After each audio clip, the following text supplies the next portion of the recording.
Just when you thought the world couldn't get any crazier, huh? Is it? You're having the experience I am that every week is like a can you top this sort of week? Every single week there's just more and more and more going on. So you get to the point that it's just at this fever pitch. And have you noticed that the crazier the world gets and the louder the world gets, the more your sense of spirituality starts to fade? I don't know if you have noticed this, that unless we are intentionally fueling our spirituality, our spiritual experience and presence and practice, the world just seems to overpower. It's like the sound and the fury, right, of the world just beats down contemplative practice, beats down our spirituality because it's so quiet by character anyway. And so our perception starts to fade until the point that it seems like what is spiritual is almost irrelevant. It's just incapable of being able to deal with the real issues that are going on in our world right now. It almost becomes kind of like a platitude or a Hallmark card if we're not intentionally continuing to put our presence there. And that's kind of an irony because sound and the fury of the world, right, comes from Macbeth, from Shakespeare. Anytime I can quote Shakespeare, I'm a happy man, right? You know, life is but a walking shadow. You know, poor player who struts and frets his hour upon the stage and then is heard no more. It is a tale told by an idiot, full of sound and fury, signifying nothing. This is from Macbeth. But that idea of the sound and fury of the world signifying nothing, obviously, it doesn't signify nothing. It signifies what we put into it. But on the other hand, it's not what lasts. It's not what continues. And so true significance is always going to come from the spiritual side of things. But the world is so noisy and so ever present and always beating on our door that it will drown it out if we're not careful. So the ultimate experience and the ultimate significance is going to come from the spiritual, but of course we want to be balanced. We need to be balanced. It's always a both and, not an either or, when we're talking about spiritual things. So our contemplation needs to be balanced with action. But neither one of them should take precedence over the other. The spiritual should be balanced with the physical and the physical with the spiritual. We need to apply both in our lives. But to never forget that the foundation is the spiritual. Everything moves from the spiritual forward. There was a few, I don't know, gosh, I was going to say a few months ago, probably it was a few years ago by now. But I was talking about Paul and Paul's strange sayings in 1 Corinthians 7, where he's talking about, you know, if you're a slave, remain a slave. If you're married, stay married. If you're single, stay single. If you're a woman, stay submitted, you know, to your man, to the church, and so on and so forth. And we look at that and we say, how is that even moral or ethical? What is Paul talking about? Aren't we supposed to be changing the social order? Aren't we supposed to be righting the injustices? What was going on with him making those kind of statements? Well, I think it's twofold. The first one is that he's trying to let us know that in God's eyes, station doesn't matter. The station that we have in life is so all important to us because the world is knocking at our door. But to God, everything is even. There's that degreeless love again. Whether you're a slave or a freeman, whether you're man or woman, whether you're married or single, whether you're emperor or you're tax gatherer, it just doesn't matter to God. And so there's that point. But then also he talks about this present crisis that they're in. They were in a crisis. We could say that we're in a crisis right now too. But in this present crisis, he said, make sure that you keep your eyes on the prize. Because in his thought, Jesus was coming back soon, and we needed to be prepared. The main thing that we are here to do, and the main thing that we need to do as followers of Jesus, is to prepare ourselves for the return of new life. And that doesn't include deconstructing systems out there and doing all the things that we know need to be done or should be done. But if we don't take care of the interior first, in other words, if we don't fight the interior revolution first, then when we turn and try to fight the exterior revolution, we become part of the problem and not a part of the solution, because we haven't prepared the balance within ourselves. We haven't prepared the liminal space within ourselves, the ability to stand on the threshold between camps and see the truth that comes from the other side, criticize our side when it needs to be, and to be able to bring that balance, that ability to listen and to respect each other into the mix, even as we passionately fight for what we believe. But if we haven't fought the interior revolution first, none of that happens, and we become that noisy gong or clanging cymbal that he talks about without love. And so here's Paul trying to get this across to us. And I ran across a short article by Barbara Holmes, who died recently, but she was a religious professor. And she writes this: contemplative practices are no less important than those of the civil rights movement. By lovingly joining our neighbors and sharing our painful stories in the interest of finding peace within our own souls, we are taking seriously the interior work necessary for our collective healing. Some people would not consider a healing community to be part of a social justice movement. They'd argue that our work is anemic. I like that word. Not on-the-ground activism necessary to catalyze social change. But such critics may not be aware of the centrality of contemplative action in the work of social movements across history. They may not be aware of the contemplation that sat at the center of the work of interracial groups of students who in 1964 protested segregated Presbyterian churches in Memphis, Tennessee, by kneeling in public prayer. The exterior work of social justice is only as strong as the interior work that births and fuels it. We need to put that on our fridges. We can't heal as a community if we do not concern ourselves with healing our inner lives. Storytelling, listening, movement, and music all represent the gentle interior healing necessary to empower the hard work of social change. During the civil rights movement, Howard Thurman came under criticism for not taking a lead in the marches and protests and activism. But his writing and thinking and contemplative commitments helped the movement remain rooted and grounded in nonviolent resistance. Contemplative people may not lead marches or protest efforts, but they participate as truth seekers, unashamed to process their own pain. They show us that authentic joy is reached through a healing process. We help solve our community's problems when each of us faces our own sorrow authentically and creatively. I don't think it can be said any better than that. This interior work that we are concerned with here at The Effect, concerned with day after day, week after week, this spiritual, this contemplative work is the foundation for anything that we do. It births and fuels the exterior work, whether it's for a cause, whether it's for a policy, or whether it's just social interaction. It's our interior work that fuels all that, that gives it its character, gives us its tone. We need to fight the interior revolution first, or at least concurrently. I'll give you that. Because it's the only way to find that liminal space. And without that liminality, we're unable to see truth from where it comes, respect the other tribes. And we're in danger of becoming a problem and not the solution. We need to find that interior silence. We need to find that balance. And then we can just do whatever we choose to do. And that will be just fine. We'll be right in the center of God's will if we bring the right how to what we choose to do.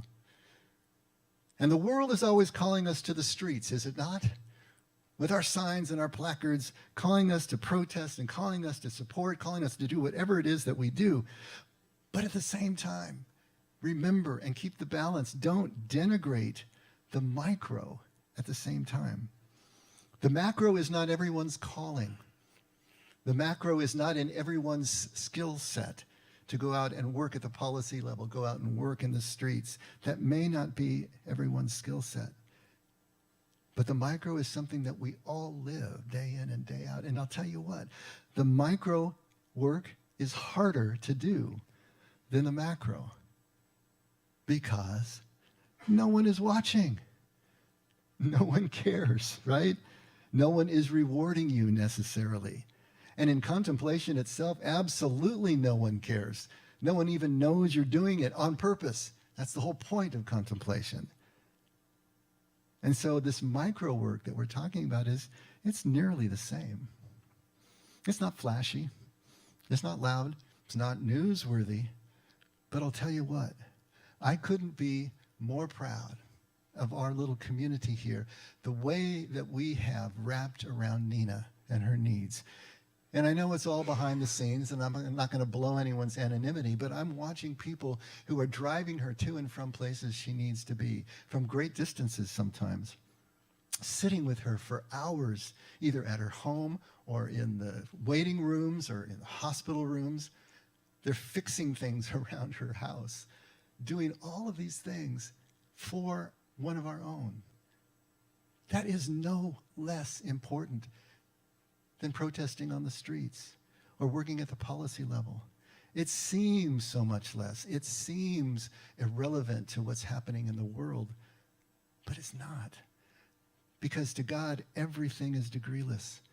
Every act that we perform out of the center of our interior is just as important. We did the same thing for Linda. I know that there are people here that are caring for their parents right now and doing it at great cost to themselves, working through everything that needs to happen to honor their mother and father and love them in the way that they can. We have people doing the same thing for their family members. I remember years ago, lots of years ago, when I was working in nonprofit and I was working for children's issues in Mexico and trying to keep them fed and keep them in school. And I'd come back from a day's work over there having maybe interacted with 12 at the most. And in my head, I knew that that very 24-hour period, 50,000 children died worldwide because of vaccine-preventable disease and malnutrition. And I thought, what the heck am I doing? What's the point of all of this? That's that micro and macro thing again. We have to get away from the numbers. Size doesn't matter, right? We have to understand this from God's point of view. Finally, I put it into a song. I wrote a song that kind of became our theme song for the organization and was actually recorded by a jazz artist. And I can say this song is actually on a Grammy-nominated album, if you ever want to look it up. It's called One Child. But the idea was here, if every hand was holding just one hand, there'd be a hand inside of mine. See, this is where you get to. If you're going to continue this work, if you're not going to get burned out, if you're not going to get overwhelmed by the amount of things that aren't done, can never get done, then you come to this place of degreelessness where you realize everything you do is equally as important as anything else if it's coming from that center, if it's coming from that place. I always love to quote Mother Teresa here. She said, in this life we cannot do great things. We can only do small things with great love. And she also said, it's a lot easier to send a cup of rice halfway around the world than it is to deal with the people in your own home. Ain't that the truth? There's something about macro issues that we can keep at arm's length, and we can feel real good about doing them because they don't require everything from us the way a housemate does, the way a loved one does. It's a different kind of thing. But wherever or however we choose to act, and we need to act, we need to balance our contemplation, our spirituality with actual action. What did James say, right? Faith without works is dead. We need to act, but we must prepare for that action. We must fight that interior revolution first. And to put it into Lent language, as we've been doing for the past 5 weeks, we need to do our 40. We need to do that 40 days, symbolic 40 days, that time of trial and testing into a rebirth. Because if we don't do that, if we don't prepare, then we're not going to be able to act in ways that really are part of the solution. If we want balance in life, if we really want to follow Jesus, if that is our goal, then we've got to do our 40, just as Jesus did. It's the motif, it's the pattern that runs throughout all of Scripture. All biblical characters of faith have had to do their 40. And so this is the 5th Sunday of Lent. We are in the midst of, almost through this ritualized Jesus 40. That's 40 days in the wilderness, 40 days of Lent, where we're meant to do the same kind of introspective work, same kind of stripping away so that we can see what is really real. Fighting this interior revolution as Jesus did in the wilderness, represented by fighting the wild beasts that he was surrounded by as soon as he went out there, the wild beasts of his human nature, our human nature, to fight and find and face those 3 symbolic temptations that are dealing with our desire to be relevant and to be powerful and to be spectacular, to be able to put those down and bring those down into that same degreelessness where God's love actually resides. And if you are going through this process, what you start to realize, and what others have realized, that there are stages in our spiritual growth. And Scripture is all over this truth, this process of human spiritual growth. Before Moses could even see a burning bush, he had to be prepared. 40 years as a shepherd, developing shepherd consciousness that allowed him to see the significance of the burning bush, that it was not being consumed, to turn away, to take the time to see. Before Noah could see dry land, he had to go through 40 days in the ark. Jesus and Paul both had long times, long stretches. Paul, it's denoted as 14 years in Arabia before he started his public ministry. Jesus has 18 unaccounted years in his life before he started his public ministry. They all had to do their 40.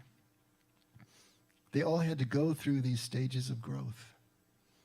And there's many ways to look at the stages of growth. Spiral dynamics is one of them. Lots of stages, a little bit complicated, mostly focused on not just individual people, but on the race of humankind, going through evolutionary processes from most primitive to modern times.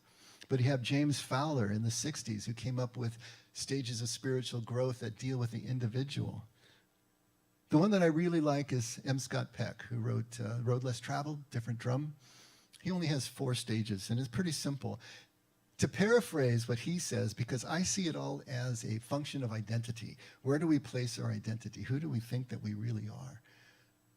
Well, in stage 1, as soon as the child comes out of that undifferentiated space of infancy, right, where everything is one thing, where they can't differentiate themselves from anything else, when they finally get that voice that is now speaking to them in their heads, the self-aware voice, then the first stage is identification with self. For us, the world revolves around ourselves. We are the only one that has a will, a voice. We are the ones that are going to exert that will and that voice. The tragedy is that some people get all the way into adulthood and they're still at stage 1. And we know those people because they're difficult and impossible to deal with. Almost predatory, because they're always looking, kind of Machiavellianly, looking for advantage. But the child in the home starts to find out that, I've got siblings, these pesky siblings, and I've got parents too. And so this single focus on self is not working so well. So if I really want to have advantage, I got to start learning the rules and playing by the rules, and then I get the rewards, right? And so the focus shifts, the identity shifts from the self to the group.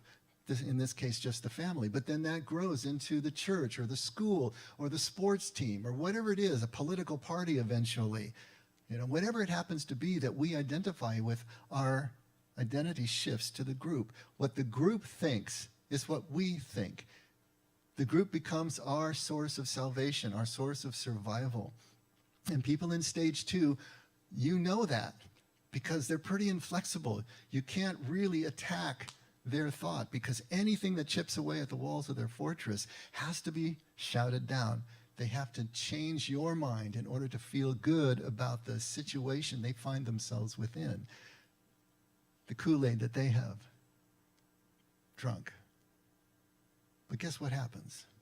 Eventually life mugs you. Eventually you experience some kind of loss, whether it's a personal loss of a death of a loved one, or whether it's a loss of a job. Maybe it's an injury or an illness, or maybe it's just old age. Hopefully you don't go that long. But at some point you realize that what you thought the group could provide for you and what you thought the group could save you from is not so. It is not able to keep you from all the difficulties of life as you hoped and thought that it would when you signed on. And that kicks you into stage 3, which is a loss of that identity. You don't know who you are anymore. You're questioning everything. I would say that most of you who are here came out of a stage 3 questioning, that something really wasn't working, that there had to be something more, but you didn't know what it was, and there was that unease and that disturbance. And it's so disturbing to be in stage 3. That's the wilderness. That's the wounding that kicks off the hero's journey, that kicks off the rite of passage, right? That is our 40. But it's difficult to be there. Jesus was pushed to the place of exhaustion and starvation by his experience in the 40, in the wilderness. And so it's difficult to be there. And so we're faced with a choice. Do we go back to stage 2 and just build the walls thicker, double down on that? Do we go all the way back to stage 1 and say, pox on all your houses, it's just me now, I'm going to have to take care of number 1? Or do we persevere, stay in the hot seat long enough to be able to pass into stage 4, where our identity is able to expand to cover everything that is? Jesus is the perfect example of a human being in stage 4 who could identify with everyone, regardless of tribe or party or anything else. If you were in front of him, you had his full attention. If you were in front of him, you were deserving of everything that he could give. You were deserving of relationship even before you did anything to deserve it. That complete degreelessness, that complete indiscriminate love, that moves us into stage 4. Holy Week is next week. We start next Sunday with Palm Sunday. Each day of Holy Week has a name, and each day of Holy Week has a scripture that is associated with it, or multiple scriptures. And I believe that those scriptures at Holy Week, the way that they're laid out and the sequence in which they're laid out, are telling a story. They're telling us the passage of these stages of growth that we must go through if we're going to do our 40, that we need to go through if we're going to be able to know the hour of our visitation, as Jesus says on Palm Sunday. To be able to recognize the risen Lord when he is right in front of us, which is our own new life. We have to prepare, and we have to go through the stages. And so let's just take really quickly a look at Holy Week and see where each day is taking us. So next Sunday is Palm Sunday. Palm Sunday, of course, is dealing with the triumphal reentry of Jesus into Jerusalem, where the people are welcoming him as a conquering hero. And we're going to talk more about that next week. But that's where the palms come from. Waving of palm branches was what the people would do in ancient cultures to welcome back a victorious king. And so they are waving him back in, they are welcoming him, but every single one of these various groups that are in the mix here as Jesus returns to Jerusalem has their own agenda, has their own idea and expectation of who Jesus is, their own hopes and their own anticipation. And so they all miss the hour of their visitation. It's more about seeing who Jesus really is that is the point of Palm Sunday. And then we have Fig Monday, kind of an interesting name.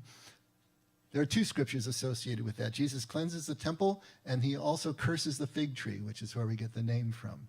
And both of those seem to be completely disjointed. And why would Jesus curse a fig tree? It wasn't even the time for figs, right? But when you juxtapose the 2, when you overlay them, you see the theme that is happening there.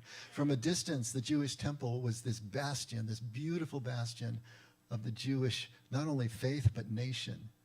It contained everything that was the promise from God to the nation of Israel. Yet Jesus says inside, it's just become a den of robbers. It's become corrupt inside. It could no longer fulfill the Jews' religious and spiritual needs. And then he sees the fig tree that looks all luxuriant and green from a distance, but when he gets up close, there's no fruit there. Exact same thing as what's happening in the temple. It cannot fulfill the needs of the people. It's bisha, it's unripe, it's not ready yet. And so there's this idea of moving past appearances, moving past deceptions, moving past the distractions to get at the truth. Holy Tuesday we talked about last week. That was the story of the 10 virgins, right? The bridesmaids of the bride, 5 foolish and 5 wise. The foolish ones have no oil for their lamps, and the wise ones have oil. And when they go to meet the bridegroom, the foolish ones have to go back to the store to buy more oil. And by the time they get back, the doors are closed and the party is happening and they're on the outside. And the idea here is that we need to be watchful. We need to be ready. We need to be prepared, of course. Spy Wednesday is next. And this juxtaposes Judas with Mary, who was the sister, Mary of Bethany. She was the sister of Martha and Lazarus. And Jesus is over at Mary's house with his inner circle. And Mary being the one who was the empath, Mary being the one who was just completely interiorly focused and devotional and connected, she has a moment, she just can't contain herself, and she breaks an alabaster jar of this expensive perfume and pours it all over Jesus, and she's crying and weeping. And Judas on the side is just horrified because all of this wasted money could have been spent on the poor. But Jesus rebukes him. And he says, she's not going to be denied this moment. You know, you're always going to have the poor with you, but you're not always going to have me. And so here we see this discrepancy between macro issues and doing these big deeds out there in the world, and then just a micro intimacy and a moment of devotion, and how that needs to be balanced as well. And then we come to Maundy Thursday. Maundy, kind of a weird word, but it comes from mandatum novum, which is a new commandment in Latin. And so that's how we get Maundy from mandatum. But it's the story of the Last Supper and the story of Gethsemane before Jesus is arrested. And so we have all these stories about the Eucharist and about the washing of the feet. We have this great prayer at John 17 of all about unity. And all of those are a call to unity. And it's unity that all of this is leading to. Because without that sense of connection, without moving our identity to the Father, without, like Jesus saying, I and the Father are one, how is it that we move into the complete surrender and the consummation of Good Friday?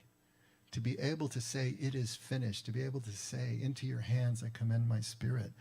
How are we then to move into the tomb of Holy Saturday? And then finally, the new life of Easter Sunday and the resurrection.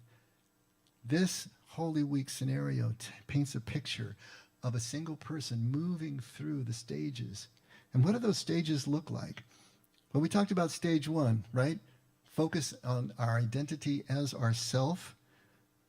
What is Palm Sunday about? It's about seeing through the illusion of the small self, the needs and wants and desires of the small self, the identity of the small self, the fears of the small self, so that we can actually see Jesus as Jesus is, truth as truth is.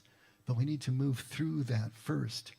Stage 2 is identity with the group, right? So be able to see through the distractions and the deceptions of our institutions. Our churches, our governments, whatever they happen to be, whatever the group is that we have attached to, whatever the culture is that we have attached to, can we see through that and maintain our commitment to truth and not get lost in the groupthink?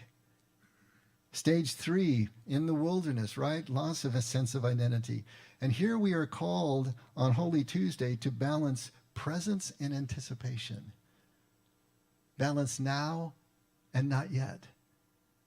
We need to have the anticipation and the focus on being, and the lack of complacency, to move forward in life, to always be working towards something in life, but never at the expense of now.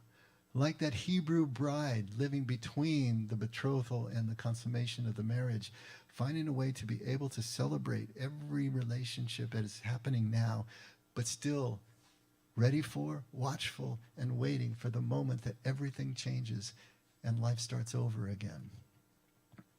And then we get to Maundy Thursday. Spy Wednesday was next. Again, I see this at stage 3 because now we're trying to balance macro issues and exterior actions with micro relationship, with intimacy, with vulnerability. And both those, Holy Tuesday and Spy Wednesday, we're talking about second half of life issues, right? We're talking about going beyond the normal places that we place our identity into something deeper by balancing these paradoxical elements, the now and the not yet, the macro and the micro, to start realizing that life occurs really in the sacred tension between them. And in that sacred tension, now we can move to Maundy Thursday, where we can really hear the call to oneness and hear it in a new way. Just taking a look at some of the relevant verses from Maundy Thursday. It's in your inserts. You can probably look. I think Aggie's going to get it up for you. John 13, starting right at verse 1. Now before the feast of the Passover, Jesus, knowing that his hour had come, that he would depart out of this world to the Father, having loved his own who were in the world, he loved them to the end. During supper, the devil having already put into the heart of Judas Iscariot, the son of Simon, to betray him, Jesus, knowing that the Father had given all things into his hands and that he had come forth from God and was going back to God, got up from supper, laid aside his garments, and taking a towel, he girded himself. Then he poured water into the basin and began to wash the disciples' feet and to wipe them with the towel which he was girded. And so he came to Simon Peter, and he said to him, Lord, do you wash my feet? And Jesus answered and said to him, what I do you do not realize now, but you will understand hereafter. And Peter said to him, never shall you wash my feet. And Jesus answered him, if I do not wash you, you have no part with me. And Simon Peter said, Lord, then wash not only my feet, but also my hands and my head. Good old Peter, right? Skipping to verse 12. So when he had washed their feet and taken his garments and reclined at the table again, he said, do you know what I have done to you? You call me teacher and Lord, and you are right, for so I am. If I then, the Lord and the teacher, washed your feet, you also ought to wash one another's feet. For I gave you an example that you should also do as I did to you. Truly, truly, I say to you, a slave is not greater than his master, nor is one who is sent greater than the one who sent him. If you know these things, you are blessed if you do them. What is this all about? I believe it's about equalization. It's about Jesus showing that indiscriminate degreelessness that is the hallmark of unity, the hallmark of the Father. If you're going to have identity in the Father, then you have to be able to get your arms around this indiscriminate degreelessness. Hierarchy does not matter. Station does not matter. Whatever time you get to the job site, you're all going to get paid the same at the end of the day. And if you can't deal with the injustice of that, if you can't put down the outrage to that and see the beauty in that, then you will have no unity with God. Because it comes at the price of what we think is just and real here in this physical world. This is what Jesus is showing us here. Equalization. Indiscriminate degreelessness. At Mark 14, starting at verse 22, while they were eating, he took some bread. And after a blessing, he broke it and gave it to them and said, take it, this is my body. And when he had taken a cup and given thanks, he gave it to them, and they all drank from it. And he said to them, this is my blood of the covenant, which is poured out for many. We just had communion today. We're talking about assimilation here. We're talking about the essence and the very character, the Shem, the name, but that also means essence and character and even reputation of Jesus, taking that into ourselves, letting it get right down into our DNA, into our cells, so that it becomes a part of who we are. Equalization, assimilation. And then at John 13:34, a new commandment I give you, that you love one another even as I have loved you, that you also love one another. By this, all men will know that you are my disciples, if you have love for one another. Identification. with every other, and with everything that is. If we can't see the beloved as an extension of ourselves, if we can't blur the line where we end and they begin, that's what love is. Anything that we say is loving behavior will flow from the first identification, and any feelings we have will flow from that as well. That's why we fight the interior revolution first. Because if we haven't established that identity with everyone else, then anything that we do in that direction is not going to be part of the solution. Because it doesn't come from that place of identity where we see the other as ourselves and dealing with them accordingly. And then finally, John 17, verse 20. This is 3 little lines out of an entire chapter that is his prayer. I do not ask on behalf of these alone, but for those who also believe in me through their word. In other words, all of us, right? That they may all be one, even as you, Father, are in me and I in you, and that they also may be in us, so that the world may believe that you sent me. This is the realization of the oneness of the unity. Equalization, assimilation, identification, realization. Even the events of Maundy Thursday night in the Last Supper sequence are showing us another process, another way through, another stages of growth along this way to unity, showing us that there are always cycles within cycles of these processes, that we're never actually done. We just keep moving through them over and over again. This way to unity. And it's this sense of oneness at Maundy Thursday that prepares us for the surrender and the consummation, the laying down of Good Friday that we talked about. And it's this complete sense of self being assumed into God. God's presence that really is this ultimate trust we're talking about. How can we trust anything that we haven't become intimately familiar with?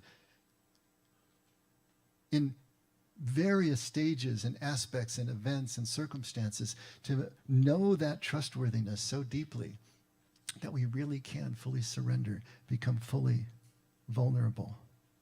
And not just at the moment of physical death is this surrender being talked about here on Good Friday. We're talking about the experience of the little death that is sometimes the way that contemplation is described. Because whenever we step away from the egoic mind, that conscious mind, and we move into that place of silence, we are experiencing what happens at physical death. When that happens for real, right? Yes, we're going to come back into our minds again. But every time that we can move through and experience that little death every day, that sense of letting go, that sense of losing self, especially in service to another, in relationship with another, that's contemplation in action. It takes us to the burial, Holy Saturday, of our old self. Just as Paul talks about the old man being dead, and then finally into the rebirth that is Easter Sunday. This is the way of Jesus. This is what he's talking about. This is the only way to the Father, not some theological idea of Jesus out there someplace, but an actual intimate living of this way to experience the encounter with unity that allows us to finally trust unity. If we look at the totality of Jesus' story throughout all 4 Gospels, harmonize and put them together, that's how we can see the genius of Jesus. Jesus did his 40. He really did his 40. He found identity so deep with his Father that nothing ever shook the realization of that degreeless love. It stayed with him. It ordered everything that he did, everything that he taught, all of his actions. And though he lived in horribly oppressive times, under a horribly oppressive system, under a really crazy world if you think about the Mediterranean under Rome, Roman occupation was brutal. Roman occupation was stifling. Complete civil oppression under Rome. But he also lived under ritual and legal occupation. The religious occupation of his own people, of his own temple system, of the Pharisaical system. He lived in a very oppressive system, yet at the same time, he only acted against both of these, religious and civil, in ways that were consistent with his identity in his Father. Always working to transform individuals from inside out, teaching individuals heart to heart to find their own identity that would then allow them to thrive in whatever circumstances their accident of birth placed them. Because make no mistake, we've all been placed in circumstances by an accident of birth, right? We didn't choose this time. Jesus and his followers didn't choose their time. But it's the time that they found themselves in. But they could still thrive within these difficult times if they could be prepared from the inside out, if they did their 40. Do you see how this is working? Jesus never became redefined by his own growing influence with the people, with his own growing power. He never started to believe his own PR, right? He never got a big head about this. He kept to the authentic message day after day, month after month, year after year, all the way to the cross. He refused power that was offered him. He refused influence if it was not consistent with the message, not consistent with the meaning as he had come to understand it. If it were antithetical to his identity in the Father and the Father's love, he rejected it. He stayed where he was. The adulation of people, the criticism of people didn't offend him or didn't divert him. He didn't descend into anger, into bias, into retribution, into violence. Yes, he could become angry, and we see that a few times in the scriptures, right? But he didn't let it define him. He didn't stay there. And it didn't define his actions toward the people. He saw the systemic injustice of his time. Of course he did. How could he not? But he knew that the temporal tools for fighting that systemic injustice would also adulterate the message that he was trying to give. He fought the interior revolution first. Even in his fights with the Pharisees and with others, if you look between the lines, you're seeing that he was really fighting to win their hearts as well. Not just to put them down, to plow them under, or dismantle their systems. He never worked to dismantle the Jewish system. He wanted to reform it. But he was reforming it by winning hearts, which is a very different thing. He wasn't trying to deconstruct, but winning hearts is really the only way to change the system. The system is people when it comes right down to it. The system is people. If you can change the people, then you can change the system. But from inside out, from the bottom up. And if you don't do it that way, you just end up creating a new system. That's the same as the old system. A new boss, same as the old boss. Come on, put on your who hats now. That's the problem. And in the process of doing that, we create a bunch of enemies with a lot of resentments. And what have we really gained if we're just fighting the system? Jesus was a model for Gandhi, Mohandas Gandhi, who led India to independence from the Brits in the late 40s. He's a model for Martin Luther King. We all know what he did. And many others in the area of nonviolent protest. But even then, I see Jesus as being purer than that. because he wasn't primarily trying to change the system. Maybe he wasn't trying to change the system at all. He was trying to change hearts, to turn hearts back to the Father, back to their true identity. That was Jesus' primary message. And if enough individuals do change, if their heart lights get turned on, that can change the system. That can change the culture. What was the early church? But a group of people with hearts changed to the degree that they created a new system. They created a new culture within themselves that was a bubble within the larger culture, but it was their own culture. It was their own heaven on earth for that short Camelot period of time, right? And by the 4th century, the bubble had burst and Christianity became something else entirely.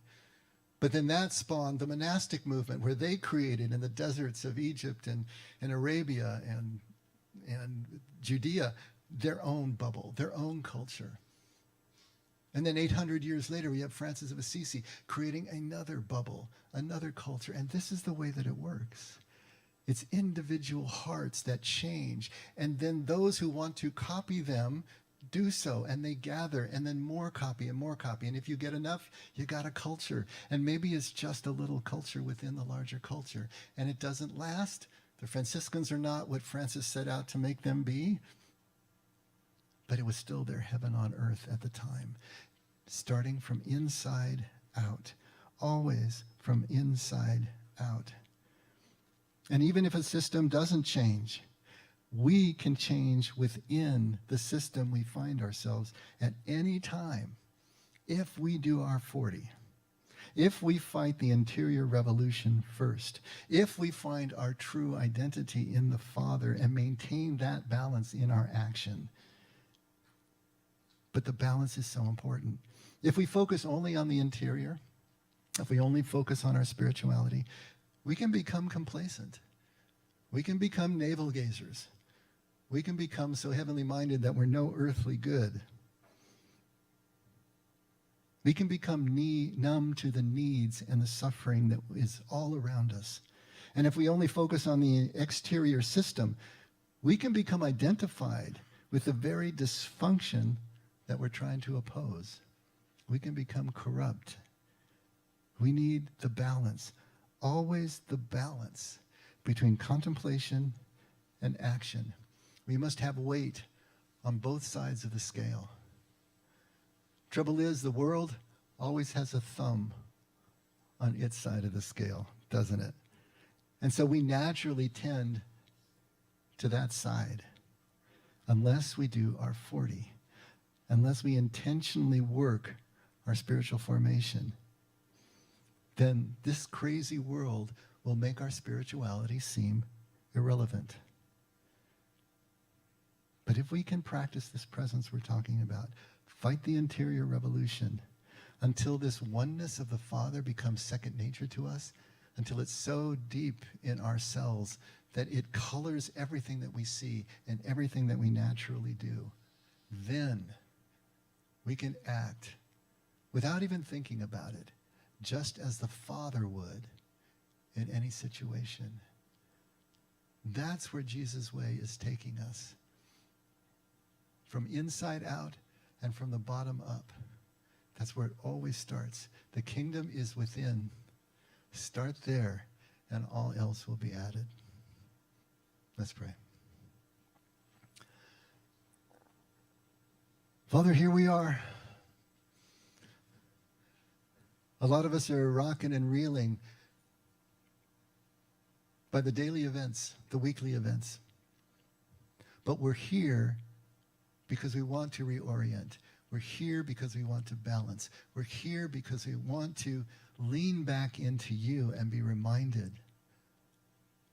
of where our foundation really exists, of where everything that is truly real and lasting exists, so that we can refresh here. We can drive our well deep here that will birth and fuel everything that we choose to do in our world, whether it's just helping our neighbor, helping our friend, or whether it's taking it to the streets. Help us, Father, to really build that house on the solid rock that will carry us through all the storms of life and keep the meaning and purpose solid in our spirits and in our hearts as we move through our crazy world. Thank you, Lord, for being here always being available to us whenever we choose to lean in, and never letting us forget that we can only love because you loved us first. In Jesus' name, amen. Let's all stand.